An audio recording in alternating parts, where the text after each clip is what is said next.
உங்ககிட்ட பிரியாணி வாங்கிட்டு நான் மட்டுமாடா போய் தனியாக சாப்பிட போகிறேன்? அந்த நேரத்தில் நம்மலாம் ஒன்றா உட்காந்து சாப்பிடுவோம்ல, அதுக்காக தான்டா ஃபோன் பண்ணி பிரியாணி சாப்பிட வீட்டுக்கு வரட்டுமான்னு கேட்போம். நீ ஃபோன் எடுக்கணுன்னா பசங்களுக்கு ஃபோன் பண்ண. நீ காசு இல்லைங்கிறதுக்காக தான் காலையிலேருந்து சாப்பிடவும் இல்லை, யார் ஃபோனும் எடுக்கவும் இல்லைன்னு சொன்னானுங்க. ஏன் ரம்ஜானுக்கு எப்போவும் நீ மட்டும்தான் பிரியாணி வாங்கி கொடுக்கணுமா? நானும் வாங்கி கொடுக்கலாம்ல.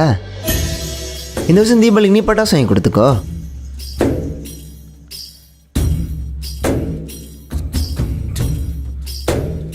உனக்கு பிடிச்ச நம்ம பாய் கடை பிரியாணி, பக்கெட் பிரியாணி சாப்பிடலாமாடா?